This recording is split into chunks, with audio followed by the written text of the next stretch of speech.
welcome to Muffin Talk.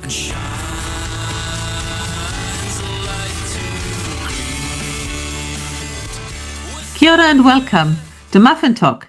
This program is brought to you by the initiative Titipounamu Study and Joy. My guest today is Sonja Grace. Kia ora, Sonja, and a warm welcome. Haere mai to Muffin Talk. Kia ora, Beata. Thank you for inviting me. Thank you for joining. Sonja is English but grew up in Lebanon and Syria, lived in Aotearoa, New Zealand for many years, and is currently living in Austria, Europe. Sonja has several degrees in the area of art, science, biology, therapy, religion, and spirituality. She's also a certified therapeutic harp practitioner who has studied sacred sound healing with the Shift Network in California. Thank you so much for joining us at Muffin Talk, Sonja. And can you tell us a little bit more about the sacred sound healing? What is it and what do you learn in these studies? Yeah, so sacred sound healing taught us the physics behind sound and frequencies. So there was one scientist, John Stuart Reid, he lives in the north of England, and they analyzed the frequencies coming out from these bubbles, like in the deep ocean. And so when they played these frequencies, they could create the first life forms on Earth, like the biotoms, plankton. But of course, they're not living. Like, to be alive, you need God. Only God can create living things. Like, man can create forms, but he can't create something that reproduces itself. So that for me was very interesting. And so we learned how important it is to learn about frequencies. They can be used in all areas of life, from medicine to agriculture. Can you tell us more about these frequencies? So for example, like we have our hearing range is like up to 20,000 hertz, whereas dog is to 40,000 and a cat to 60,000. Like when we're speaking, the average frequency of our voice is like 250 hertz. But to actually hear the consonants, to put words together, we need to be able to hear the 2,000 to 3,000 hertz. And that's the frequency that the birds sing at dawn. I mean, I hated physics at school, but this was so interesting because he was a very good, it was like telling stories. So it's scientifically based, right? Yeah. So basically I learned to do with my voice what previously I had relied on the harp to do. The harp, we can play the harp, say an A, but like the A has a frequency range of like 50 hertz. So it could be, our particular A could be nearer to G sharp or nearer to B flat. And with our voice, we can be like much more precise. So we can hit the exact frequency that somebody needs rather than just play a general A, for example. And so the voice is the perfect instrument for healing our own bodies. And we got asked, for example, what sound does this particular part of your body want to make? So I thought, like, I used to have a really big goiter, like as big as a cooking apple, and they were going to operate, but I didn't want an operation. And so I experimented in, like, what sound does my goiter want to make? Or the thyroid gland. And it was like, at first, it was like a roar of a lion. And then it sort of went down to like an angry dog growling and then an angry cat purring. And so the size has been much reduced. I mean, it's still bigger than what it's supposed to be. Like it might be like a small plum now as opposed to what it should be, like a size of an almond. And that's just from using my own voice. Tell me, so when you say you're using your voice, you don't use words, you just use the sound of your voice. So we learned to experiment with different vowels. So where does each vowel resonate in your body? The vowels and the consonants, or you're concentrating mainly on the vowels? Yes, so for healing, we're focusing on the vowels. Some languages have like more emphasis on the vowels. Like in English, most of our words end in a consonant, so you can't extend the word, whereas Maori, most of the words end in vowels, so you can prolong the sound. And the longer you can make the sound, the more it's going to resonate in your body. So most of the indigenous peoples are using their languages related to the sounds around them in nature. The other thing that you are doing is you're studying a master study program with a Sufi university in the United States. And part of the program is ancient music of the three Abrahamic religions. So that would be Judaism, Christianity, and Islam, correct? Yeah. So what is this about? So ancient music, so maybe because you're talking about indigenous music, so we're coming now to ancient music of the Abrahamic religions. Can you tell us more about that? Yeah, so there's 5 modules in the program, so we've only just completed the first 2 modules. So the first module was studying the Arabic music, which has a totally different system from our Western scales.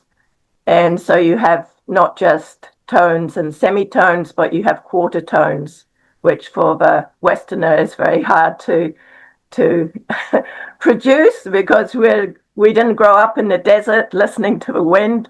We grew up in forests and listening to birds and animals. So it's quite different sounds.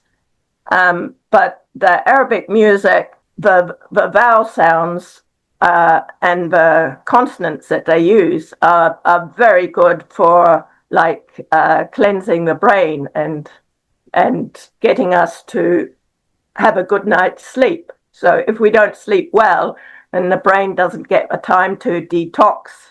That's how I learnt with great difficulty to play one makam on my harp. That it's not something that I use in daily life, because I need to be in my body, not in my head. So the second module was learning about the ancient Kabbalistic chants.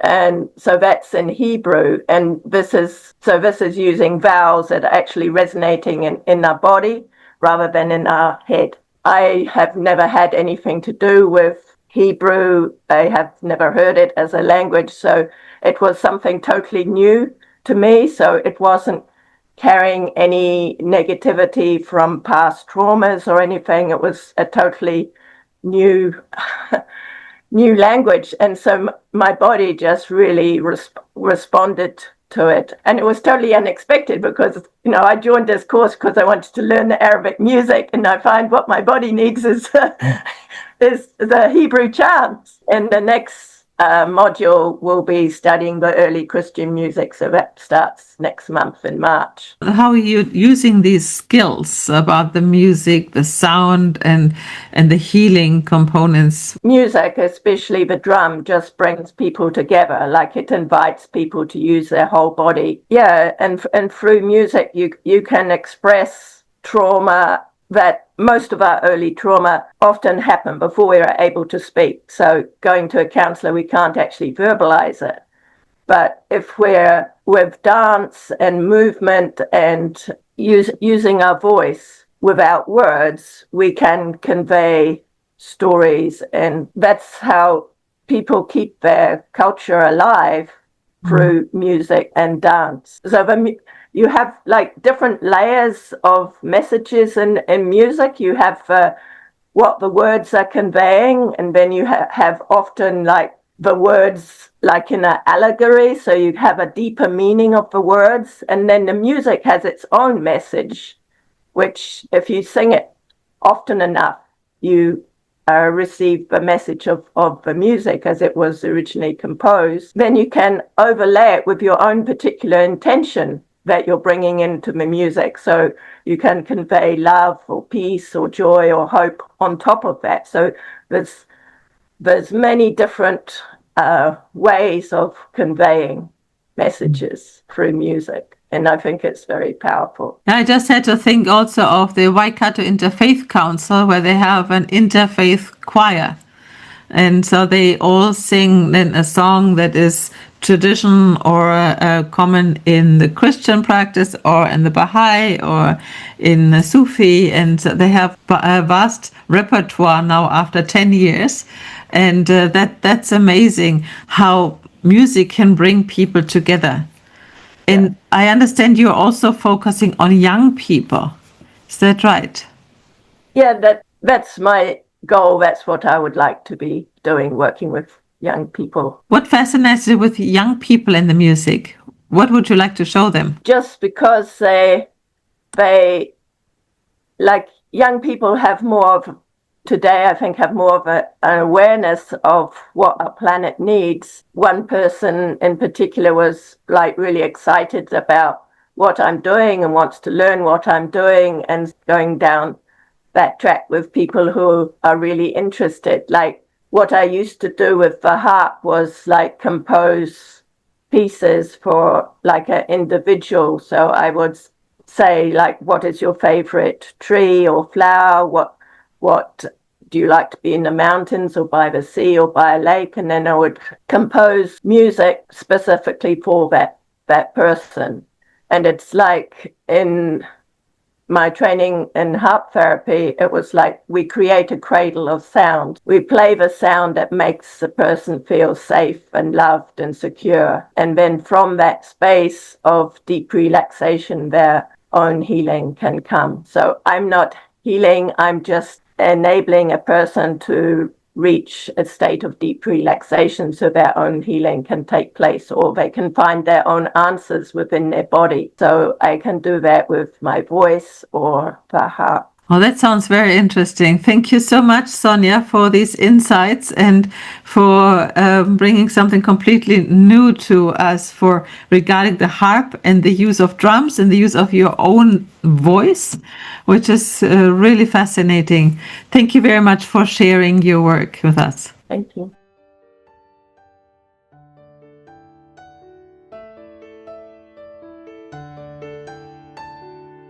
Out there, peace is calling. In the bonds of love we meet. For the world a new day dawning, and shines a light to greet. We're singing, this is the day when the hope was calling. This is the day when the light did shine.